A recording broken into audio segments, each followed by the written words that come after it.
Is this on? Well, hello everyone. My name is alivar, and I don't care there for a moment. Alivar is my new OC from the Bionicle universe, and he'll be part of the stream today. Now, before I begin, I will start sharing this around.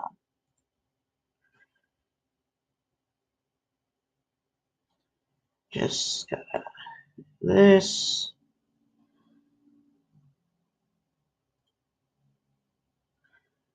Alright.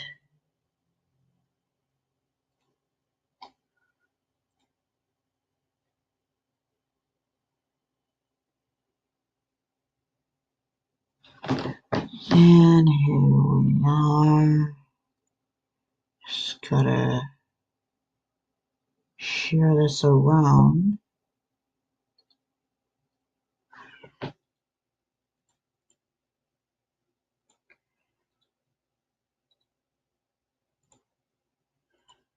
Almost done.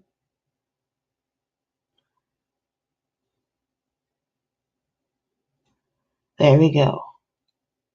Now, hello everyone. I am Alar. This is my first stream. Sparks letting me over for a bit.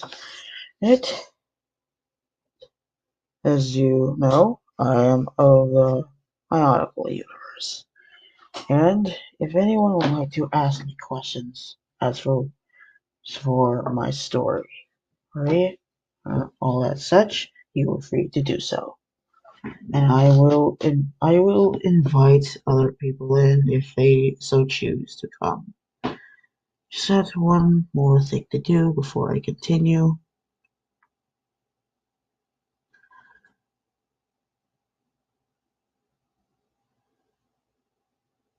Moment.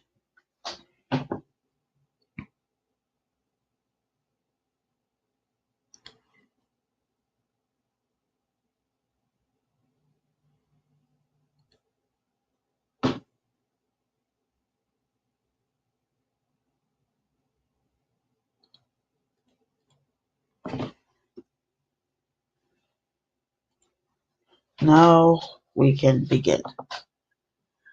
Can you wish to ask questions? I will be willing to do so.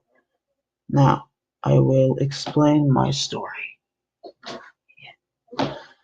Like I said earlier, I am of the Bionicle universe, but I am different from most people.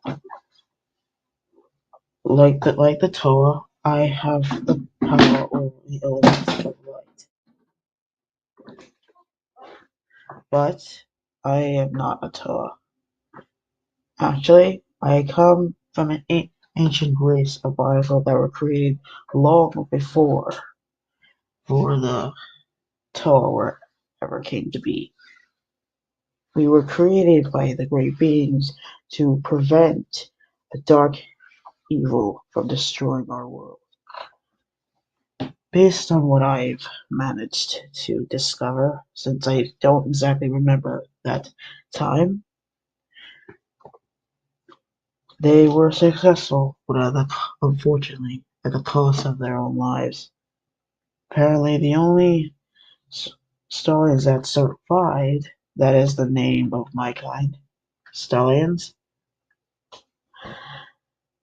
But they managed to seal the darkness away. And whoever came in, welcome. And as I was saying, the only stars that survived were me and my brother, Taros, my older brother. And throughout the years, we didn't know what we were. Honestly, we never really questioned it until later on, during a battle against one of the Makuta that was threatening the people that we lived with on Montanui. And unfortunately, during this battle, my brother Taros had become severely injured to a large degree. But when the Makoto was coming in, even though my brother was injured, we had to stop the Makoto from hurting anyone. So me and my brother went in and dealt with it. But unfortunately, due to the large amount of energy my brother had used, it unfortunately cost him his life. And after the battle, it caused a lot of problems for me, knowing he wasn't around. But later on, I met a Toa named or a Toa of Earth. Even though he didn't know anything about me, I didn't know anything about him, he was willing to help me during that hard time. Through time, even though I didn't trust him back then, as after my brother died, I wasn't a very trusting kind of person. Because honestly, back then my brother was the only one I did fully trust. But the time when we were dealing with the Makuta, along with Valtork, another one of my friends, had earned my trust fully. And through that time, we began to have a bond, very special bond. In a sense, there were times when he was in danger and I was able to sense that. It's that sort of bond. And through time, I started to realize how close we had been, that we were starting to get to. And also, I started to learn more about myself. Because on the day of my brother's death, when he was killed by a Makuta, even though of his sacrifice, something began to awaken inside me. A power unlike anything. As I said earlier, I am of a different kind of bionicle, and they have power beyond anything I have ever seen. And what that power awoke, and I started to wonder what I really was. So I searched around, trying to find out more, but sadly, there was no information on that. So, considering the whole Makuta thing going on, I had to put that aside until the Makuta had finally been dealt with.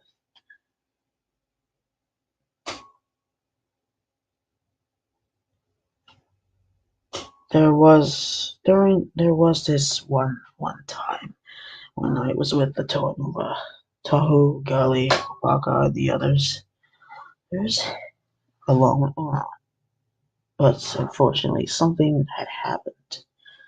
This is unfortunately this is unfortunately a thing that I prefer not I don't I'm not comfortable with, but I'm willing to share this. But there was a time when my aunt had gotten hurt badly by one of our enemies, by an old adversary of mine known as Xerax.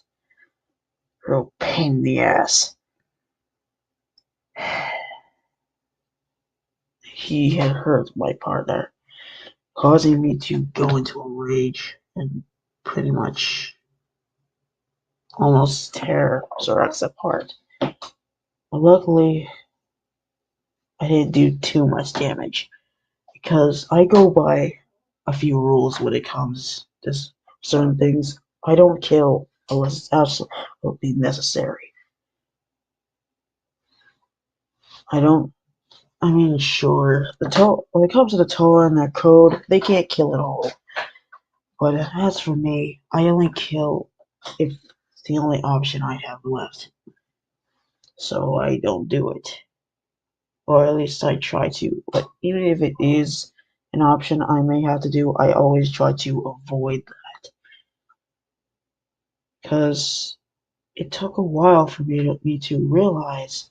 But when it comes to some people, whether they're good or evil, they're just trying to live up to their dreams or hopes and desires.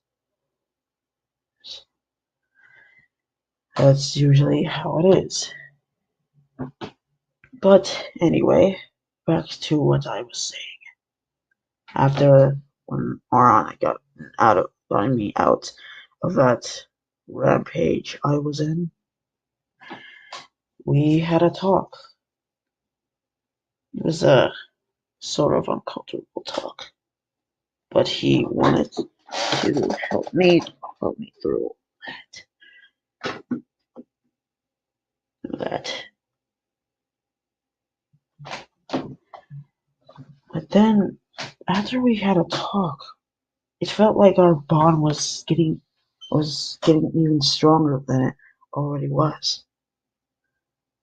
And I started through time throughout the battle against Makuta, and as the war went on, this new power started coming out. I attained this sort of form. It is known as elemental overcharge, as I call it. It pretty much enhances my own elemental abilities as much as those that are around me. Makes me stronger, faster, that sort of thing. And it makes my mass power last longer. I have the mask of intangibility.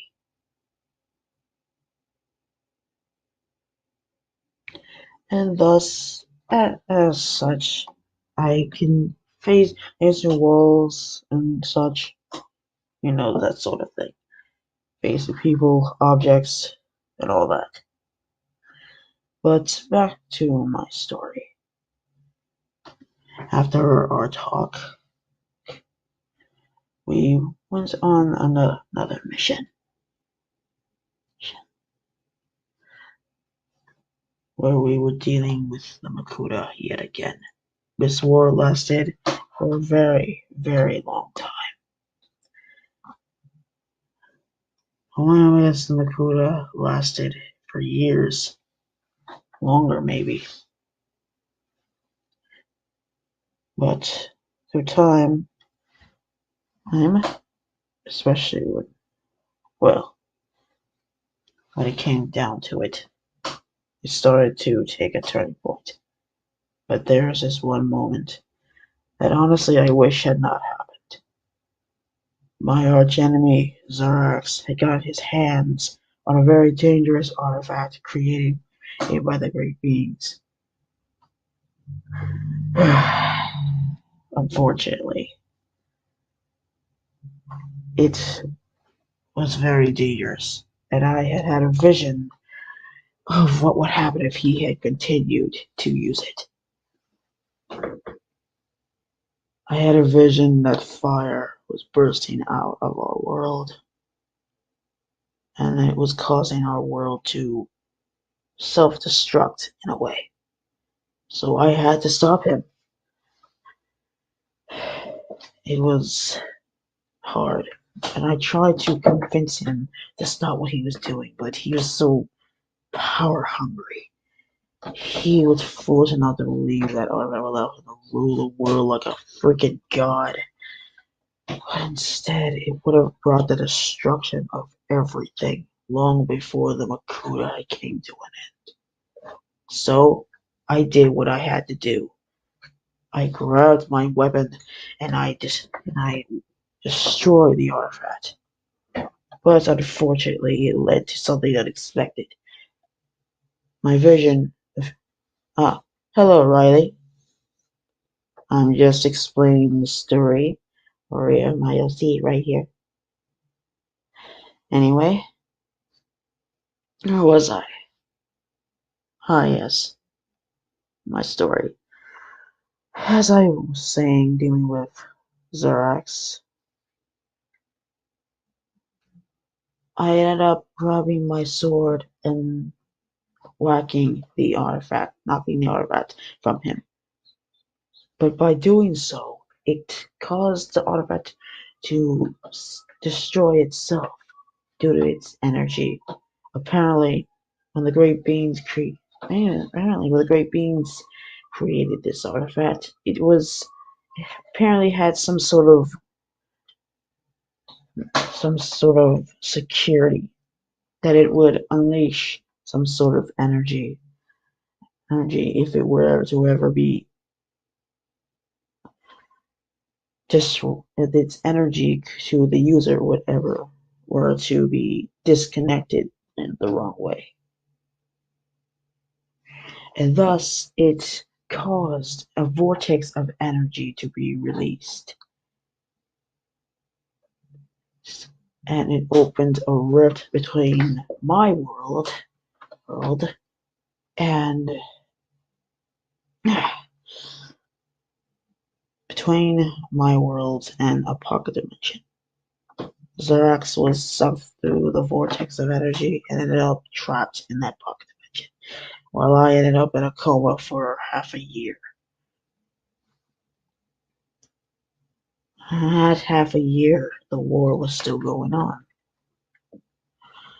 And finally, when I had awoken, and Arna told me what was happening, that the Tomari got the Mask of Life from the Baraka and stopped the Baraka. Also, unfortunately, in order for them to get the mask, it unfortunately led to the sacrifice of Matoro. But then I had heard that the Toanuva were on their way with the Mask of Life to revive Matanui. That way they could finally be done with the Makuta. But I felt something was wrong. Like I just had to be there. So I went. And thus I went to Cardanui to aid the Toa, because I felt that something was wrong. When I arrived, I saw that a Toa of Light had arrived, but he looked different. He looked like that he had been attacked by a Shadow Leech. If any of you don't know what a Shadow Leech is, they're these creatures from my universe, created by the Makuta. They can drain the inner light from someone, causing them to become dark and evil. And the only way to cure some of this affliction is with a special creature from my universe called a Clack. Then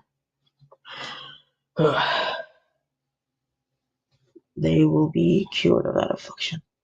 I am well aware how it feels to be under the influence of such a thing. But the thing is, Takadura remained the same person he was, because his inner light was only drained halfway. So he's pretty much the same person he's always been. Wrong, brave, kind, that sort of thing.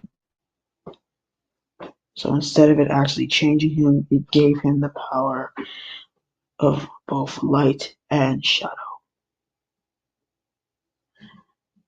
And later on, during the fight, it seemed odd, but it's like the Makuta wanted us to revive Mananui, to bring him back. It felt odd for a moment. But before we continued, Nula had warned us that when the process began, an energy storm would erupt in Cardanui, destroying everything. Everything that lived and breathed. Even the own land would be gone. So once the process, we had to move fast. Mask of life, also known as Ignica, had put himself into the right place for the process to begin. When the process started to begin, the Makuta were confused. Some of them had realized that they had been betrayed by Makuta Pterodax, the leader of the Makuta.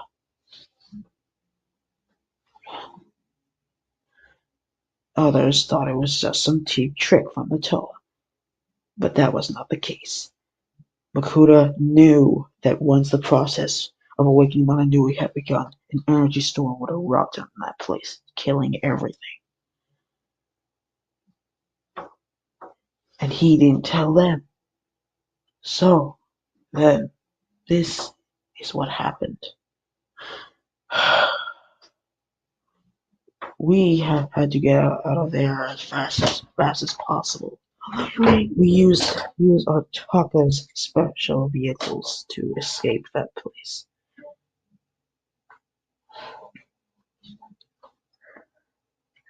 Fortunately, even if we had saved the Makuta, we would be dead as well.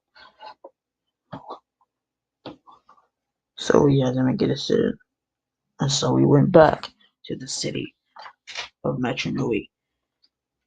And as we began to celebrate the awakening of the great spirits, we felt a familiar chill in the air. A chill that most of the time we only feel when the presence of a Makuta, of a particular Makuta. Makuta Pterodax was unfortunately still alive. And unfortunately, we had learned that before Mananu's consciousness fully awakened, he had cast him out to the world we know as Barra Magna. And for a while we fought and fought inside Makuta's body, fighting against his minions, the Skakti, his wretched Rachi. While Manui was on another world, and he knew that Makuta would soon come for him. Here he found a prototype version of his body that had been stolen from him. He, along with the Gatorians and Agori, had worked together to get the robot operational if he was to have a chance of defeating Makuta. It was working, but he had to monitor the body himself since he didn't have a Tauren horn to operate it.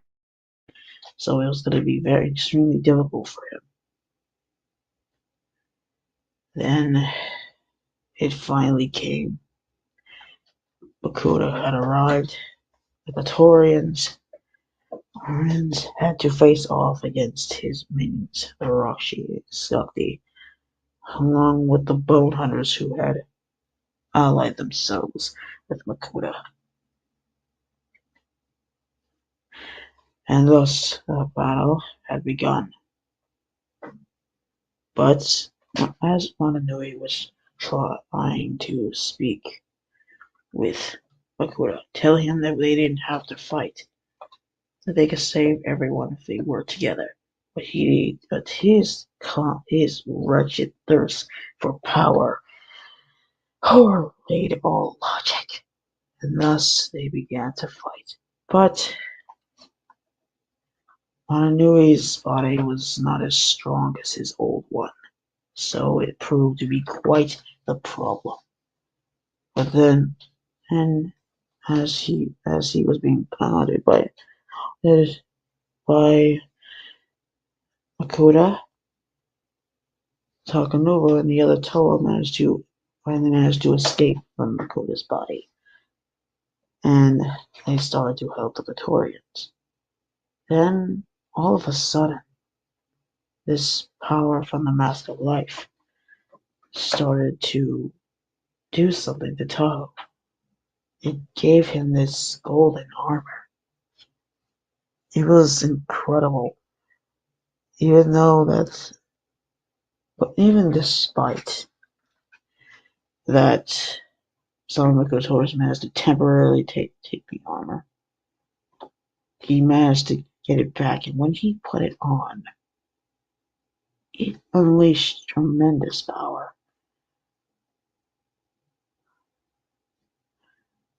and destroyed the rock sheep and the Skakti.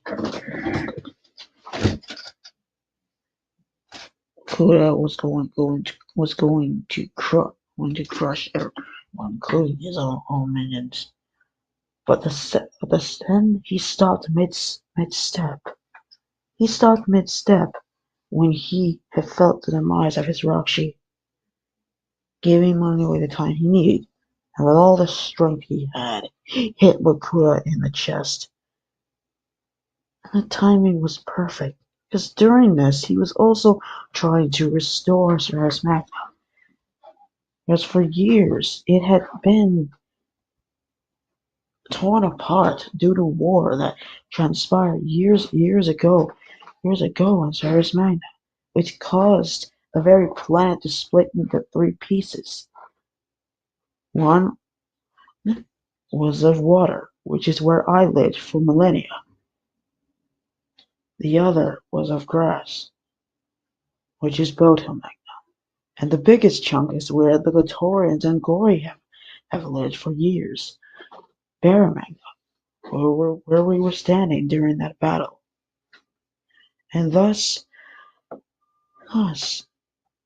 when he hit Makoto in the chest, yes, Botomagna pretty much crashed right in the back of Makoto's head, crushing his skull. Well, the skull of his body, of course. And as his body began to crumble, Ananui threw him away from his people, pushing him, throwing him to the side. And he watched as Makoto's lights faded. Makoto was gone. And then he fulfilled his destiny by using the last of his power to bring the planet back to how it once was. There was vegetation, water, life breathed back into the world. But he felt himself fading afterwards. He had used the last of his power to restore the planet to how it originally was.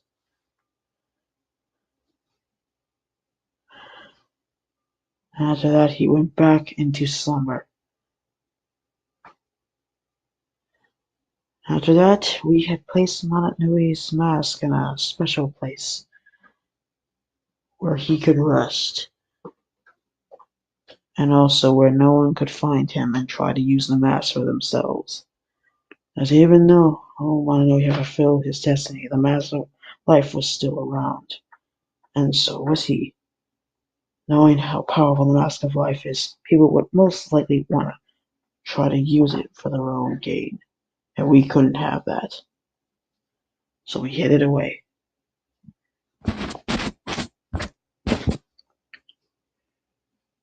And so 4 years had passed. I was on, and this is where we reach the present. This is where we reach the present time. I had recently gotten off a mission after dealing with some enemies of mine. I was worn out, tired, because I had to use a large amount of my energy to deal with this threat, this machine that the great beings had created, which to this day I still question them for it. I know they're my creators and all, but I still question why they create such a monstrosity. They created this robot. It was known as the Marendar. Because when the world was restored, it was freed from its prison, and it went on with its program to destroy the Toa. As apparently, even though I still question it, they created it to destroy the Toa, which is a problem considering they are the protectors of my world and my closest friends. And honestly, it really pissed me off when I learned that they created that thing. Actually, when I started to learn more about my past, when I had a flashback of something that I was surprised that I forgot about. When I battled that Morindar, that freaking robot, I had a flashback. I had a flashback of when I was younger. I had met my father, but it was during that war that was going on millennia ago. And he was stuck under rubble. He was he was telling me to run. There was like purple fire falling from the sky, but I was more focused on trying to get him out of there. Then I assumed I didn't see it for myself, but I assumed that something was going to hit me and him. So he used his power to manipulate my shadow and then toss me away from him. When I got back up, he was just gone. Just a piece of his armor remained, and I was in shock. And that's where the flashback ended, when I was facing off against the Murandar. And after I saw that flashback, I got incredibly pissed. My eyes glowed red, and these black stripes appeared on my armor. I just got so damn angry, and this power just came out. It's like another form of power just released. Easton, I tore that freaking murder apart. Everyone was so surprised, but yet Kopaka wasn't surprised considering I'm not a Toa. Oh, I'm a completely different kind of bionicle. And thus, the Murnar was gone. Everyone was happy, but Auron and Veltork were concerned for why I got so pissed off. And I told them what I saw when I went up against the Murandar. I had that flashback. They were surprised when they heard of the flashback I had. But then they understood why I got so pissed off. Not just the fact that the great beings will create something like that. No one even knows why they create something like that. I mean, it's not like they're around to even ask. Because after Mononui had restored our world, and when his energy began to fade, he had asked for one last wish, for us to find the great beings, or at least find out what happened to them. And so far, we've found no clues of that. We have no idea what happened to them, why they just leave the world. I mean, that was the whole reason they created Mononui in the first place. They created him to restore the world. But it makes me wonder why they leave in the first place. It makes me wonder what they were really like.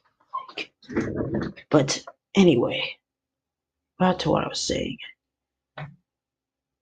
A few years after that, I was worn out and tired after dealing with the Marandar, among other things, and I was on my way back to the city where now the Toa. Hello, Stark. Anyway, back to what I was saying. After when I was staying with the Marandar and such, I was worn out and tired. I was on my way back to the city when all of a sudden I was attacked by someone I never thought I'd see again. I was attacked by Xerax. I was in shock by his I am coming back. And due to me being worn out and tired, he and some of his followers beat the crap out of me. Stabbed with some sword to my back. Gave me this pretty bad gash on my mask. And I was pretty much too weak to even get it back on my feet. Apparently, he had a plan. It wasn't just about revenge for him ending up in that pocket dimension. Which honestly is not my fault, because first of all, I had no idea that was gonna happen. Second, he brought that on himself, because I warned him not to use that artifact. So doing his saying lust for power, and the fact he doesn't care about anyone but himself, he brought that. That was all on him. Of course, I couldn't say it back then, which was then at the moment where he opened a portal and cast me out. Honestly, I don't think he even cared where he was gonna send me. And he could have sent me to the center of a black hole for all I knew. But instead, I ended up in a place completely unknown to me. I ended up on the planet Jupo Mobius, which is in. I had no idea where I was. But during that time, I was more focused on healing my injuries first. And once I healed myself, I looked around and I saw, well, what you'd imagine. I saw animals walking around. It was odd to me. I was like, what the hell? Oh, all I knew was that I had to not be seen. So I tried to stay out of sight as much as I could.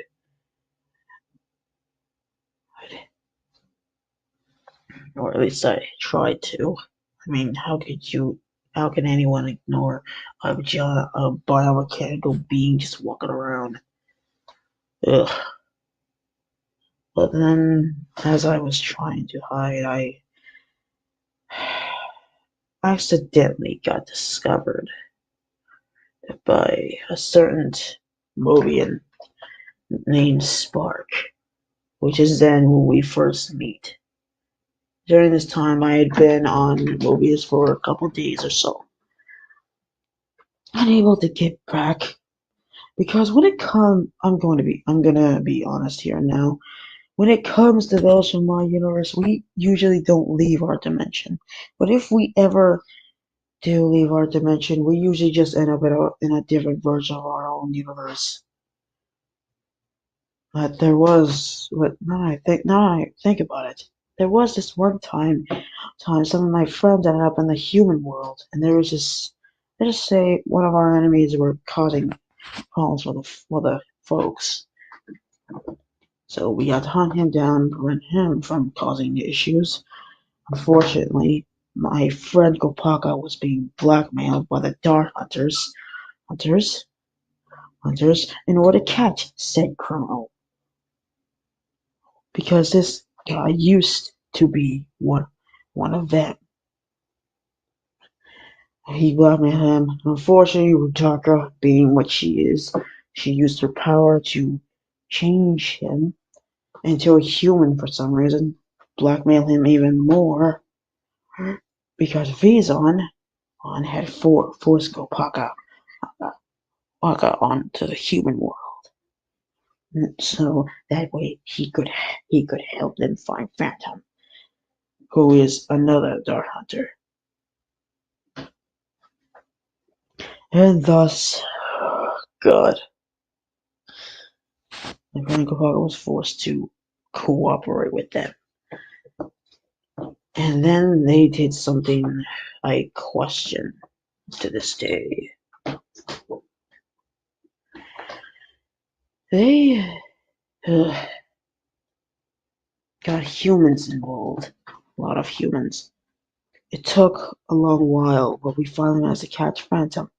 The only problem was that all those humans were aware of our existence.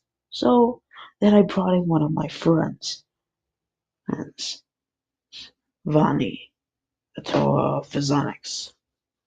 And and out of character, she pretty much has the same power as Silver, over. But anyway, back in character. Alright. Here's what happened then. After that whole incident was over, we had to erase the entire event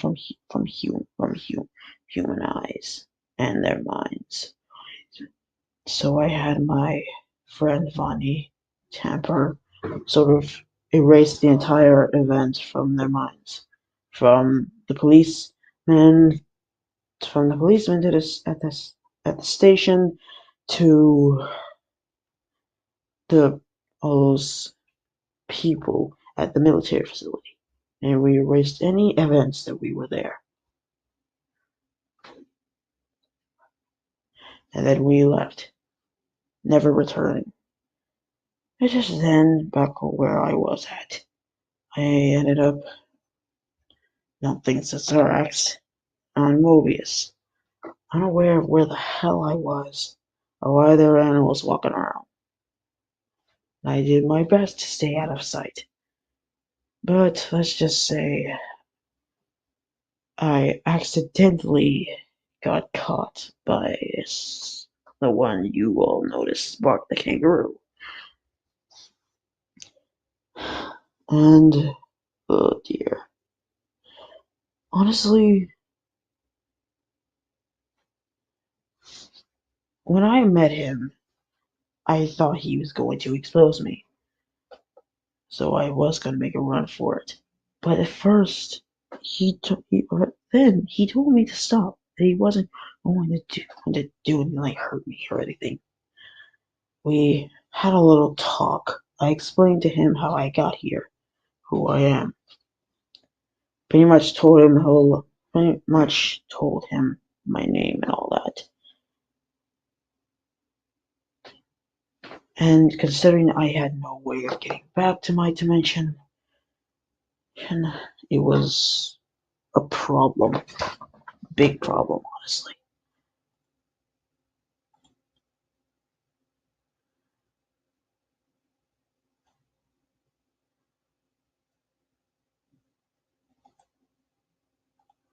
And thus, here I was. So that's pretty much my story. I'm currently one of Spark's roommates until he can help me find my way back. And that's pretty much it.